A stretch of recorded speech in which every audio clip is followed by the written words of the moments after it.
Nous saluons le peuple de Dieu au nom du Seigneur Jésus-Christ. Nous sommes dans la joie de nous retrouver encore une fois ce soir devant la table du Seigneur pour partager la nourriture spirituelle qui est la parole de Dieu.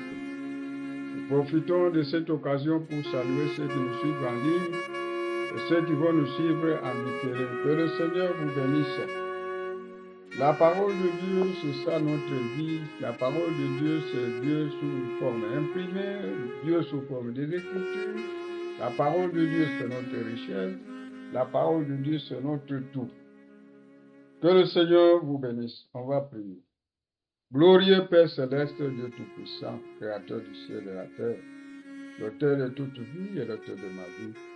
Je te suis infiniment reconnaissant, oh Dieu, pour tout ce que tu as fait pour moi, les invisibles et les visibles. Merci pour tout ce que tu as fait pour nous, les invisibles et les visibles.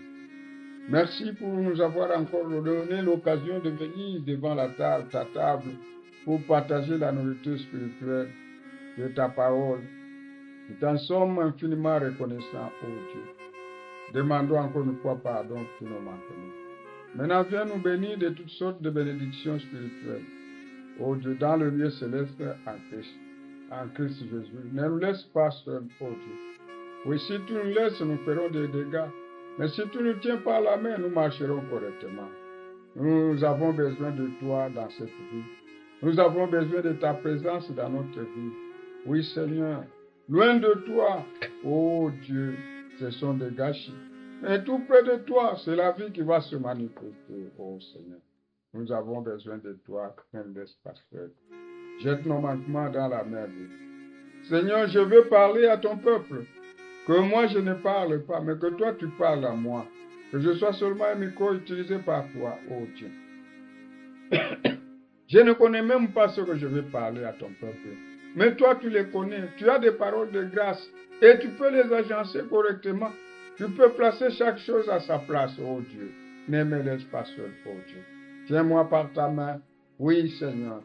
Oins-moi de ton onction afin que je parle de ta part.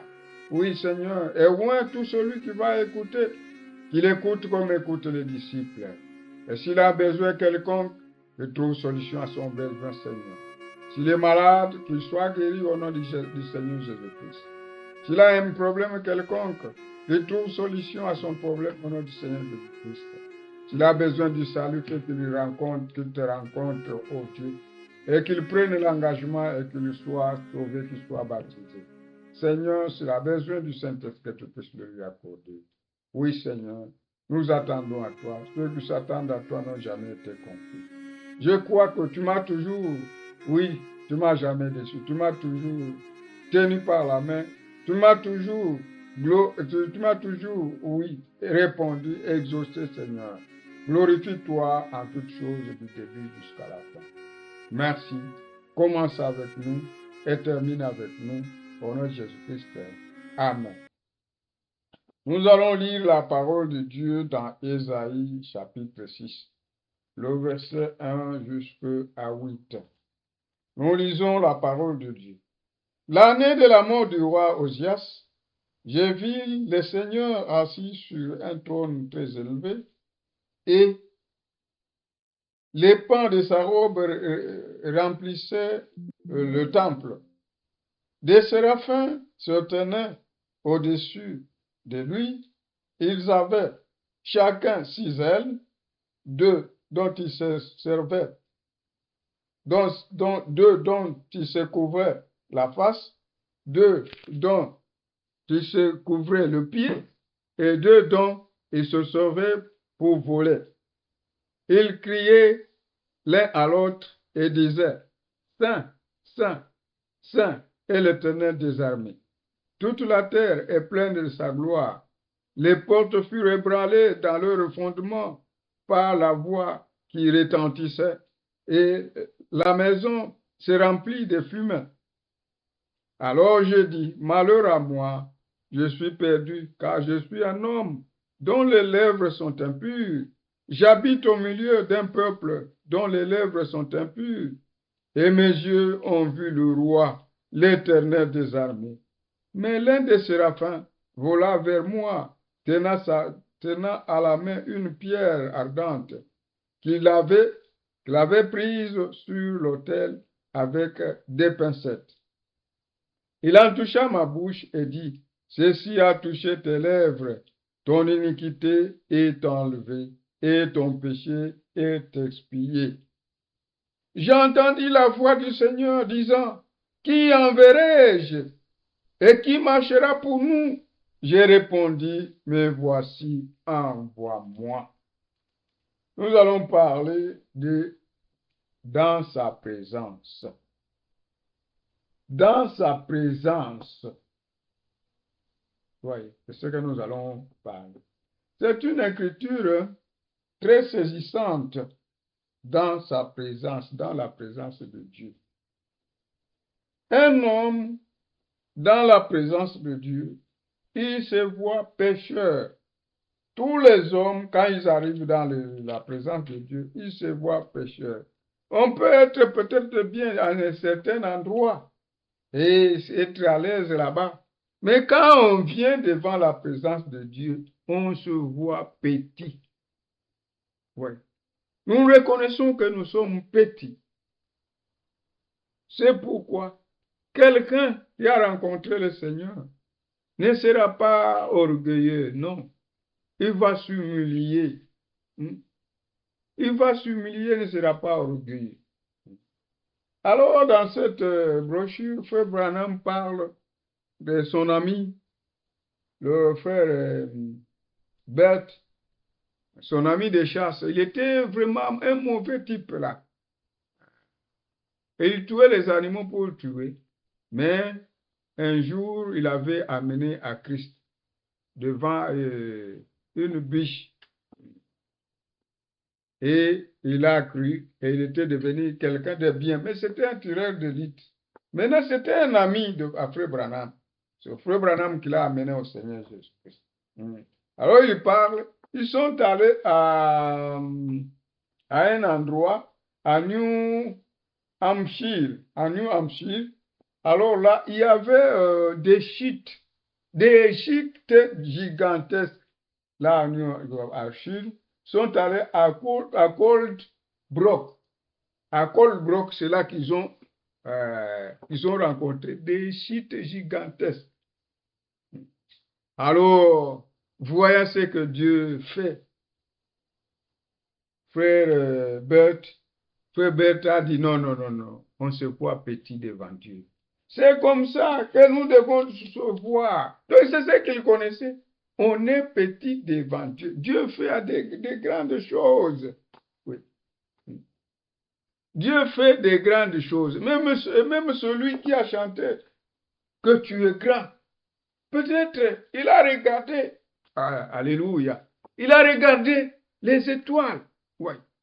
Les étoiles, quand vous les voyez, c'est comme si sont séparés par 0,63 cm. Vous voyez, c'est millimètres plutôt. Et pourtant, quand vous allez avec la science, vous montez là-haut, vous allez voir que les étoiles sont séparées d'une si grande kilomètre, si grande distance, des kilomètres et des kilomètres. Des kilomètres et des kilomètres. Mais quand on les regarde au ciel, c'est comme s'ils se séparent seulement par 0,63 mm. Oui. Et ce sont des choses très grandes. Quand on regarde à l'univers, quand on regarde à tout ce que Dieu a fait, on se voit petit. Oui.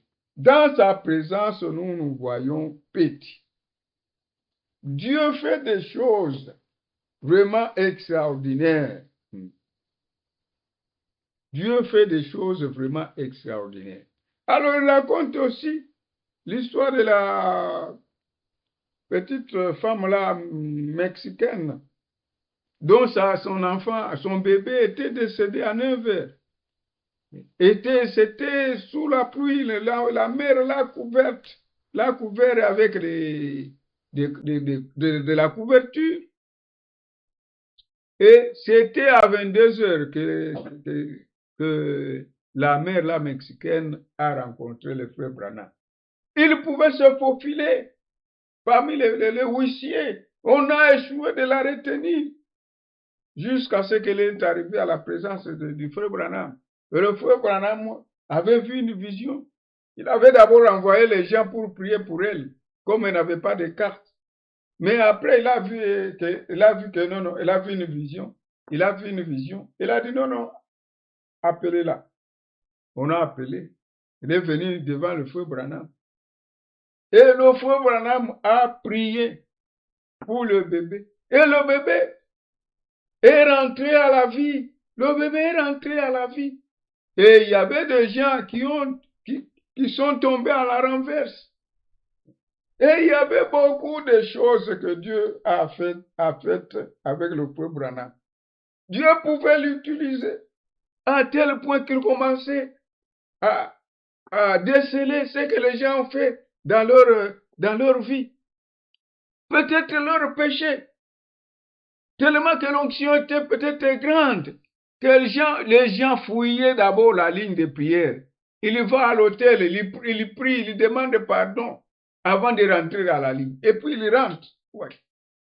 Quand on est devant Dieu, nous voyons le plus petit et les pécheurs. Considérez d'abord Adam. Adam était toujours devant Dieu, devant la présence de Dieu. Il était bien. Mais voyez quand il a péché. Quand il a péché, il a fui la présence de Dieu. Il a fui. Il a essayé un peu de se couvrir avec des feuilles de figuier, mais ça n'a pas tenu. Et Dieu pouvait demander, Adam, où es-tu? Il dit, je me suis caché. J'ai entendu ta voix, je me suis caché. Tu vois, quelqu'un, dans la présence de Dieu, il reconnaît ses fautes, il reconnaît qu'il est pécheur. Il reconnaît qu'il est petit. Oui. Adam, où es-tu? Je me suis caché parce que je suis né. Qui t'a appris que tu étais né? Oui. Il a fui la présence de Dieu. Avec le péché, on ne peut pas tenir devant la présence de Dieu. Non. Oui. Et tout celui qui vient, même s'il se voit grand prédicateur, qui que ce soit, quand il arrive devant la présence de Dieu, il devient petit. Il se voit pécheur, il se voit petit par rapport à son Créateur. Oui. Nous avons parlé d'Adam. Abraham aussi, devant la présence de Dieu, il était tombé face contre terre. Moïse également. Il était instruit. Il a eu la théologie, il a étudié la théologie, si c'est la théologie. Il a étudié toutes les études d'Égypte. Et il était militaire. Ouais. Il a eu beaucoup de formations là-bas. Mais il avait entendu, dès sa naissance, on lui avait dit que c'est toi qui seras le libérateur. Mais il voulait délivrer Israël par son intelligence, oui, par sa force. Et il a échoué, il a échoué. Maintenant, il est parti dans le désert et il nourrissait, il faisait paître le troupeau de son beau-père Jéthro. Maintenant, quand il est arrivé devant le buisson ardent, il s'est senti petit. Il a ôté les souliers. Et Dieu lui a dit, ôte tes souliers, car le lieu sur lequel tu te tiens, c'est un lieu saint. C'est un lieu saint. Oui. Tout endroit est saint, quand l'Éternel qui est saint est là. On appelle l'homme saint, c'est quand le Saint-Esprit est dans l'homme. On appelle la montagne sainte, c'est quand le Dieu saint qui descend là-bas. Oui. Alors, Moïse devant Dieu, il s'était vu petit. Et Dieu l'a envoyé, oui, pour conquérir une armée très forte. Les Égyptiens étaient très avancés. C'était comme l'armée américaine ou bien l'armée des Russes, de la Russie. Et ils étaient très évolués. Regardez d'abord Les pyramides, comment ils ont construit? Ils étaient très évolués. Ouais. Alors, Moïse est rentré. Quand il a été devant la présence de Dieu, Moïse est rentré. Et il a délivré. Ouais. Il a délivré avec les bâtons. Ouais. Il a délivré les enfants d'Israël avec les bâtons. Et quand ils sont sortis, arrivés devant la mer Rouge, Dieu lui a dit de frapper les bâtons. Il a frappé sur la mer s'est fendue en deux. Dieu a créé la route. Ouais. Quand Dieu t'envoie, il t'accompagne aussi. Il te donne tout ce qui est nécessaire. Dieu ne t'a pas t'envoyer, te laisser seul. Non, il sera avec toi. Et avec Dieu, on fait des exploits. Avec Dieu, nous ferons des exploits.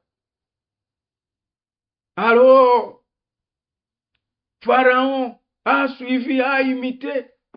Dans le christianisme, on n'imite pas. On n'imite pas le christianisme. On est né de nouveau. Pour commencer la marche, on n'imite pas. Quand vous imitez quelqu'un, vous allez échouer. C'est ainsi. Le chemin a été frayé pour les enfants d'Israël. Le chemin n'a pas été frayé pour Pharaon, non. Il a été frayé pour les enfants d'Israël. Et les enfants d'Israël sont passés là-bas. Les ont formé des murs et sont passés à sec. Mais la marche de Pharaon a été difficile. La marche de Pharaon a été difficile parce que c'est un imitateur. Sa marche a été difficile. Et Pharaon et son armée ont été engloutis par la mer. Voyez. Et les enfants d'Israël pouvaient chanter la délivrance. Ils pouvaient chanter, ils pouvaient glorifier le Seigneur. Dieu a fait des merveilles. Voyez. Maintenant, ce peuple de Dieu-là, voyez. Maintenant, ce peuple de Dieu, devant, quand Dieu est descendu au mont Sinaï, il parlait. Oui. Et c'était détonné. Il parlait. C'était détonné. Tu aimeras l'Éternel ton Dieu de tout ton cœur, de tout de ceci, de ceci. C'était détonné. Et le peuple tremblait. Oui. En présence de Dieu, le peuple d'Israël tremblait.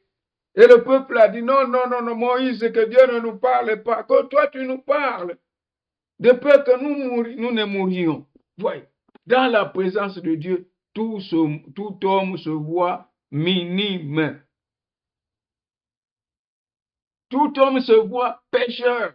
Tout homme se voit petit dans la présence de Dieu. Et nous aimerions être toujours dans la présence de Dieu. Voyez.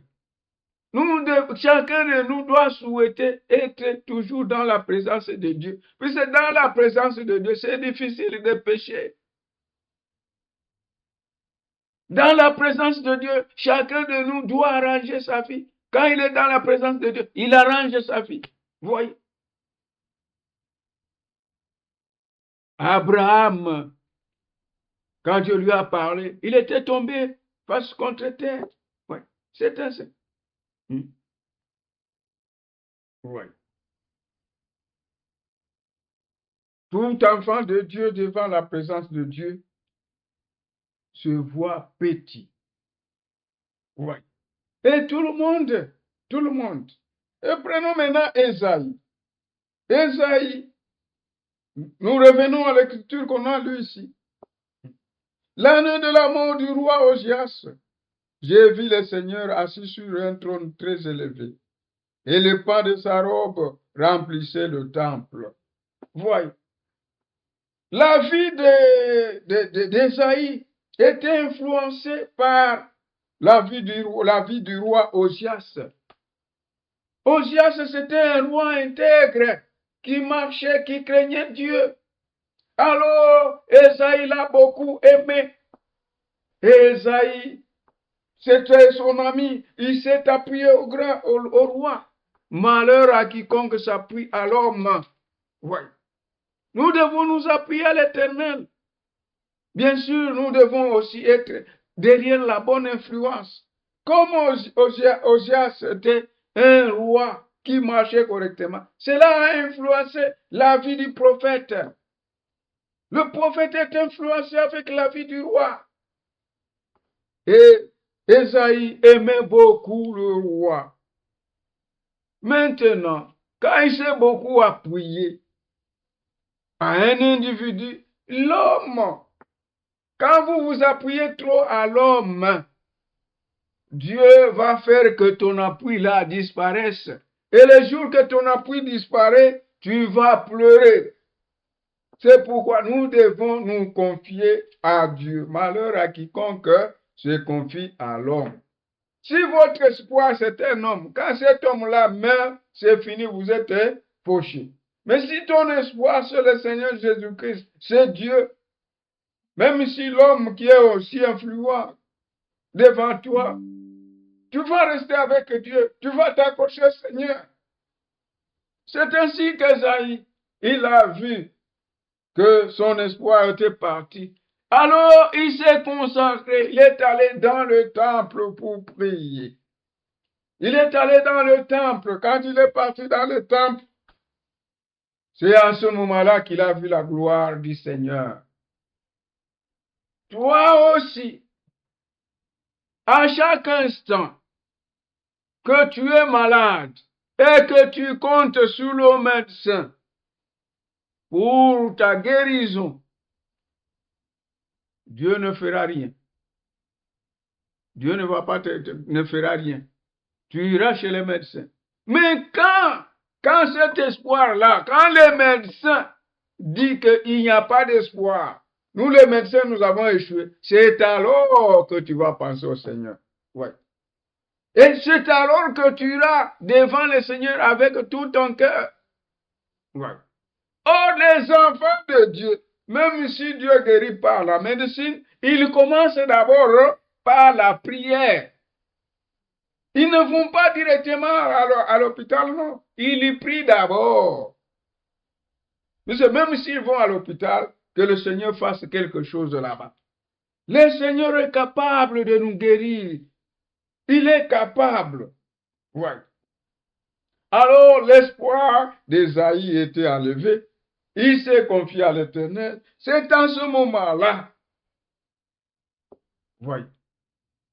C'est en ce moment-là qu'il a vu la gloire de l'Éternel. Ésaïe, c'est un grand prophète. Un grand prophète dans l'Ancien Testament. La Bible a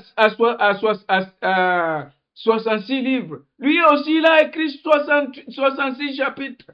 Il a commencé par la Genèse. Oui. Au milieu, il introduit le Nouveau Testament.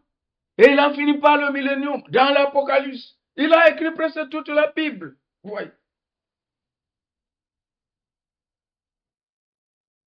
Et ce grand prophète, devant la présence de Dieu, il s'est senti petit.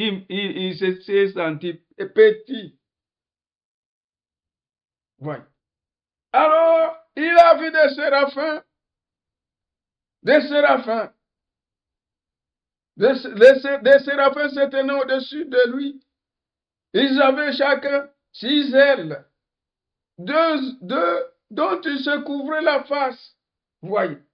Devant l'Éternel, les anges, voyez, ne voient pas la face de l'Éternel. Et devant l'Éternel, on tombe face contre terre. Voyez. Ils ont couvert la face, le respect. Ils pouvaient respecter le Seigneur. Ils ont couvert les pieds, l'humilité. L'homme de Dieu, un enfant de Dieu, doit être humble. Oui. Il doit être humble. Un enfant de Dieu n'est pas orgueilleux. C'est un homme humble. Oui.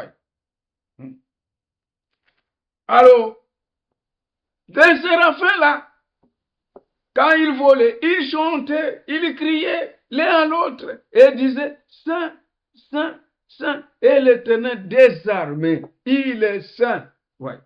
Et Dieu a dit, Jésus a dit, ou bien Dieu a dit, soyez saints. Ouais. Soyez saints comme votre Père est saint. Lui est saint. Nous aussi, nous devons être saints. Nous devons nous sanctifier. Nous devons enlever tout ce qui est mauvais sur nous. Nous devons enlever la mondanité. Celui qui aime le monde sera ennemi de Dieu. Oui. Le monde passe sa convoitise aussi. Nous devons nous sanctifier, nous devons nous purifier. Et la purification, on sait, ça vient à la parole de Dieu.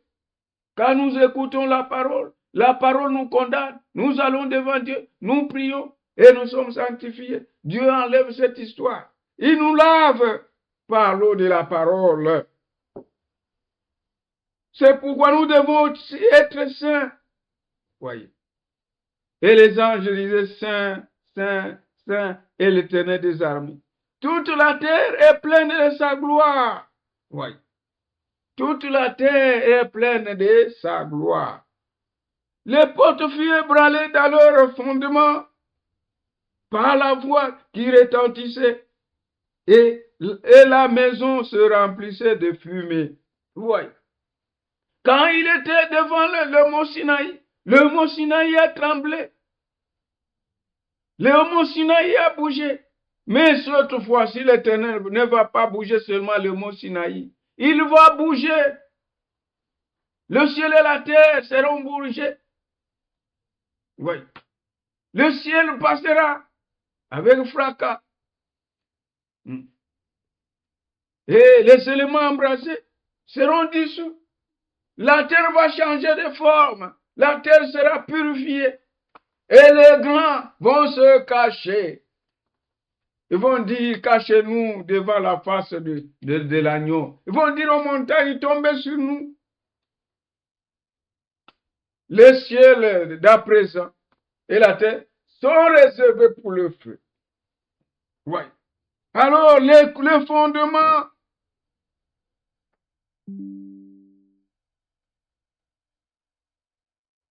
était ébranlé par la voix qui retentissait et la maison était remplie de fumée. Alors, j'ai dit, c'est qui dit ça? Ésaïe, le prophète, le saint de l'Ancien Testament, celui qui a écrit 66 livres, 66 chapitres. Ouais. Il était un grand prophète. Mais dans la présence de Dieu, il s'est vu petit, il s'est vu pécheur. Et il dit, malheur à moi, je suis perdu, car je suis un homme dont les lèvres sont impures. J'habite au milieu d'un peuple dont les lèvres sont impures. Et mes yeux ont vu le roi, l'Éternel des armées. Il s'est vu pécheur, il s'est vu indigne de se trouver devant la face de l'Éternel, devant la présence de Dieu. Tout le monde est petit devant la présence de Dieu. Et il s'est vu pécheur. Oui. Il s'est vu indigne. Alors il a vu seulement un de séraphins. Un des séraphins est allé prendre une pierre ardente. Oui. Une pierre avec le feu. Il avait prise sur l'autel avec des pincettes. Et il toucha ma bouche. Il a touché la bouche d'Ésaïe. Ouais. Et il a dit, ceci t'a touché. Ceci a touché tes lèvres. Ton iniquité est enlevée. Et ton péché est expié. Est expié plutôt. Ton péché est expié. Ouais.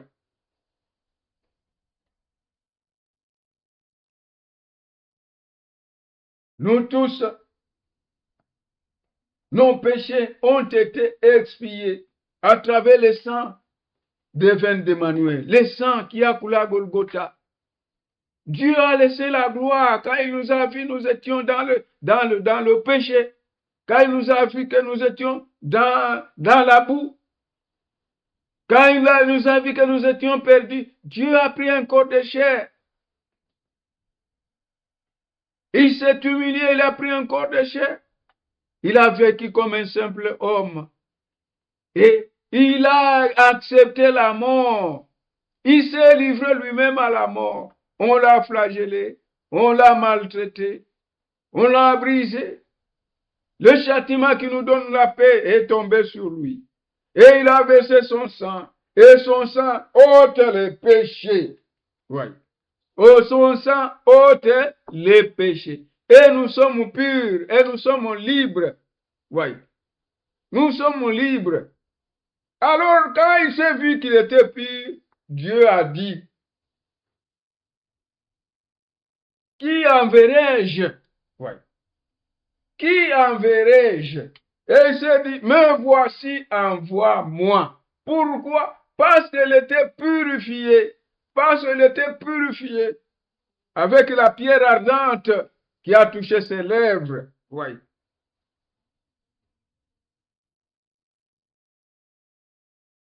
C'est pourquoi nous devons d'abord rencontrer le Seigneur, surtout nous les prédicateurs. Nous devons d'abord rencontrer le Seigneur. Avoir été dans sa présence. Oui. Et beaucoup comme ça ont été devant la présence de Dieu. Paul, qui a beaucoup étudié sous Gamaliel, il se voyait comme une grande personne. Oui. Et il a étudié. Il était pharisien, né de pharisien. Il a étudié. Mais il a commencé, il travaillait. Donc il servait Dieu en dehors de sa volonté. Et il se voyait étant saint. Il travaillait en dehors de la volonté de Dieu. Il se voyait théologien, il se voyait ceci et cela. Un érudit qui a étudié sous Gamaliel. Et il persécutait les enfants de Dieu. Ouais.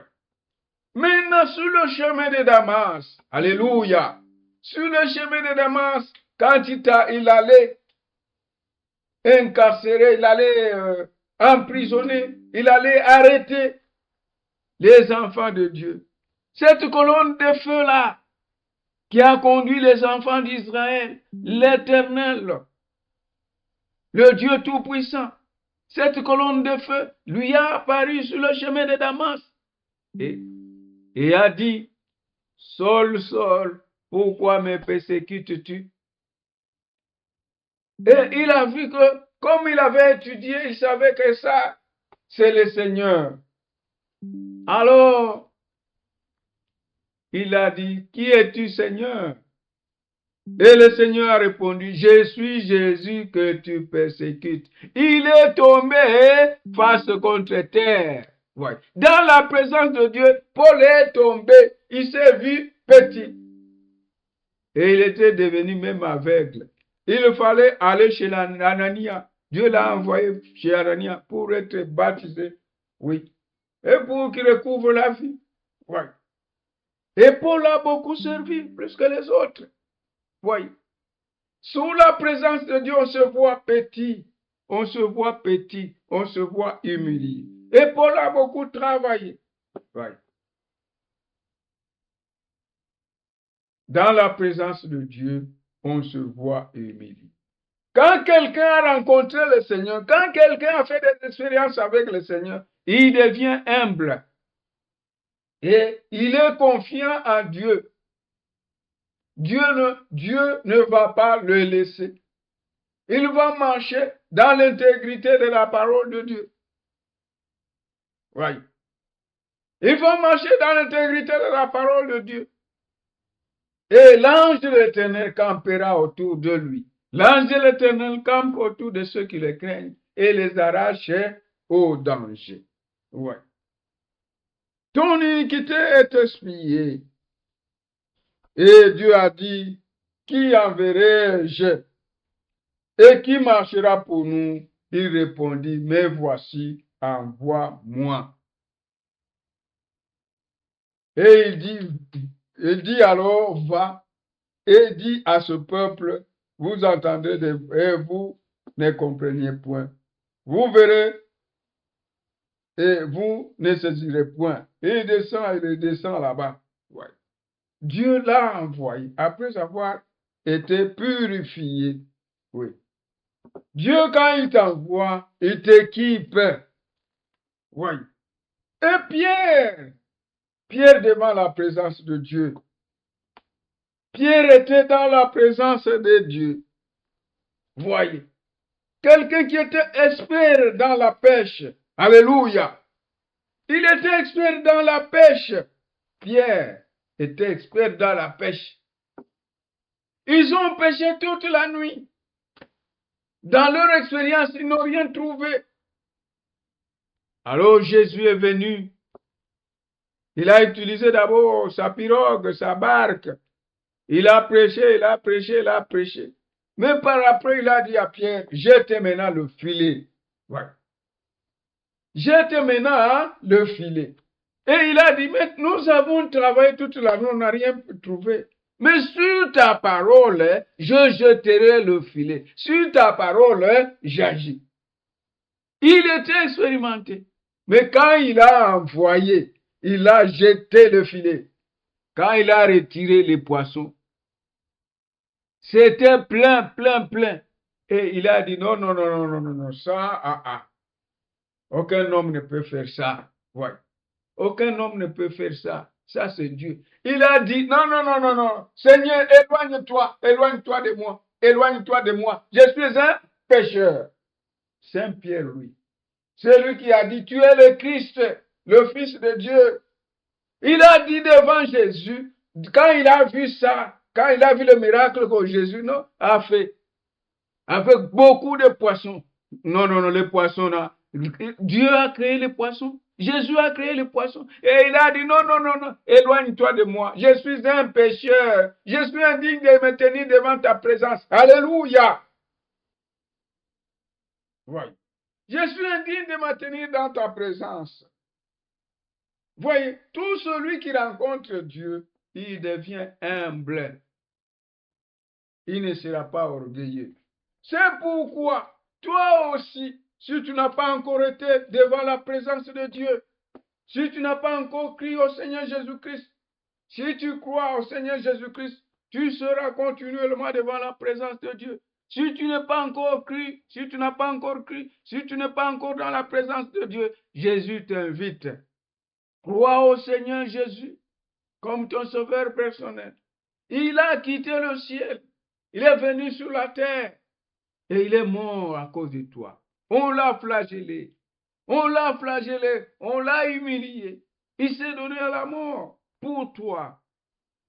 Pourquoi ne peux-tu pas prendre d'engagement pour lui? Si tu n'as pas encore cru le Seigneur Jésus-Christ, c'est le moment.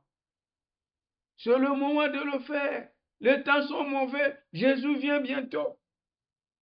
Bientôt aussi la grâce sera fermée chez les nations pour entrer chez Israël. Aujourd'hui, si vous entendez sa voix, n'endurcissez pas vos cœurs. Si la parole vous a touché, c'est le temps de prendre la décision de suivre le Seigneur Jésus-Christ. Nous nous préparons pour l'enlèvement. Il est parti nous préparer des places. Il a dit, je m'en vais vous préparer la place. Quand je vais terminer, je viendrai vous prendre, afin que là où vous soyez, afin que là où je suis, vous y soyez aussi. Ouais. Et c'est une grande promesse. Nous attendons son arrivée. Ouais. C'est pourquoi, si tu n'as pas encore cru, si tu n'as pas pris position de Jésus, c'est le temps de le faire. Cherchez l'Éternel pendant qu'il se trouve. Oui, vous devez chercher l'Éternel pendant qu'il se trouve. Les temps sont mauvais. Jésus vient bientôt. Si tu ne l'as pas encore rencontré, venez au Seigneur Jésus-Christ. Ne ratez pas. Oui. Et tout celui qui vient au Seigneur Jésus-Christ, la Bible dit, voici les miracles qui accompagneront ceux qui auront cru. Lui-même, il a aussi dit, ceux qui croient en moi, les œuvres que je fais, vous le ferez aussi. Voyez. Voici les miracles qui accompagneront ceux qui auront cru. À mon nom, ils chasseront les démons. À mon nom, ils imposeront les mains aux malades. Et les malades seront guéris. Ça, c'est pour tout le monde qui croit. Même si tu n'as pas de dons, il y a ceux qui ont des dons. Mais ça, c'est pour tout le monde qui croit. Et s'ils boivent quelques breuvages mortels, il leur fera point de mal. Ouais. Ils saisiront les serpents. On ne va pas suivre le serpent pour le saisir. Ça, c'est tenter Dieu. On ne va pas aller boire les poisons. Disant parce que Dieu a dit non, ça c'est tenter Dieu. Ouais. Ça c'est tenter Dieu. C'est quand tu te trouves vraiment dans une situation un peu compliquée. Ouais. Comme Paul ce jour-là. Il ramassait les herbes pour allumer le poids. Et le serpent l'a mordu. Ouais. Le serpent l'a mordu. Ce n'est pas Paul qui est allé chercher les serpents. Non, il cherchait les herbes pour allumer le feu comme il s'était noyé. Le serpent l'a mordu. Et le serpent n'a rien fait. Les gens disaient, oh non, ce monsieur c'était malfaiteur. Il a pris seulement le serpent, il l'a jeté dans le feu. Les gens ont dit non, non, c'était malfaiteur. Non, voyez. Et quand ils ont vu des heures et des heures sans qu'il ne meure, ils ont changé. Non, celui-ci c'est un Dieu. Non, ce sont des signes qui accompagnent ceux qui auront cru. Toi aussi, si tu as cru réellement, ces signes-là doivent t'accompagner. Voyez. En présence de Dieu, Adam s'est vu petit. En présence de Dieu, Abraham s'est vu petit. En présence de Dieu, Moïse s'est vu petit. En présence de Dieu, Jacob s'est vu petit. Et Jacob a été changé même. Son nom a été changé à Israël. Il disait, je suis un supplanteur. J'ai trouvé l'occasion de te saisir. Ne me laisse pas, je ne te laisserai pas jusqu'à ce que tu me bénisses. Et on l'a béni. Mais sa marche a changé. Celui qui rencontre le Seigneur, il ne peut pas rester le même. Non, non, non, non. Celui qui arrive dans la présence de Dieu, sa vie change. Il ne va pas rester le même, non. Et sa vie change. Voyez. Vous verrez le plus mauvais. Alléluia. Dieu, il est celui qui rend le plus mauvais le saint. Voyez. Il veut prendre quelqu'un le plus mauvais, il le rend saint. Ça, c'est un miracle de Golgotha. Golgotha nous rend saints. Ouais. Des gens qui pouvaient être toujours dans la rue, peut-être rejetés parmi les gens, peut-être négligés, méprisés, peut-être avec une vie basse. Ils dormaient dans les caniveaux en buvant. Mais quand ils rencontrent le Seigneur, tout change. Tu ne peux pas arriver dans la présence de Dieu et sortir tel que tu es. Non, tu es le malheureux des malheureux. Ouais. Tu rencontres le Seigneur Jésus et tu rentres comme ce gens-là. Non, dans la présence de Dieu, on reconnaît ses fautes. Ouais. Comme le jeune riche, il était devant la vie, mais il a échoué. Ouais. Il a échoué de saisir la vie. Jésus, c'est la vie. Il était devant le donateur de la vie, mais il a échoué. Voyez. Venez au Seigneur Jésus-Christ. Quand vous venez au Seigneur Jésus-Christ, vous naissez de nouveau. Votre vie va changer. Et Dieu va vous donner les Saint-Esprit pour aller dans les airs. Oui. Tout celui qui a écouté cette parole, et si la parole l'a touché, qu'il prenne position. S'il n'a pas encore cru le Seigneur, qu'il croie au Seigneur Jésus-Christ. Jésus-Christ, qu'il croie comme son sauveur personnel, et il aura la vie. Venez, venez, les temps sont mauvais. Ne perdez pas le temps à passer ailleurs. Venez passer le temps devant la présence de Dieu. Et devant la présence de Dieu, nous avons la vie. Devant la présence de Dieu, on ne va pas pécher. Ouais. Pour pécher, il faut que tu jettes d'abord la parole de Dieu. Et Dieu est la parole de Dieu. Au commencement était la parole, et la parole était avec Dieu, et la parole était Dieu. Et la parole s'est faite chair. La parole a été faite chair, et elle a habité parmi nous, pleine de grâce et de vérité. La vie, c'est le Seigneur Jésus-Christ. Croyez au Seigneur Jésus-Christ et vous aurez la vie. Si tu es malade et que la parole t'a touché, crois seulement et Dieu va te guérir. Oui. En écoutant seulement la parole, Dieu il est terrible, peut te guérir, le capable.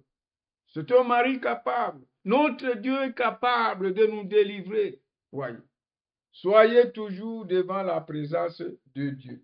Quand quelqu'un va loin de la présence de Dieu, il devient un pécheur et il se perd. Pour avoir la vie, il faut aller au Seigneur Jésus-Christ et vous aurez la vie éternelle. Que le Seigneur vous bénisse.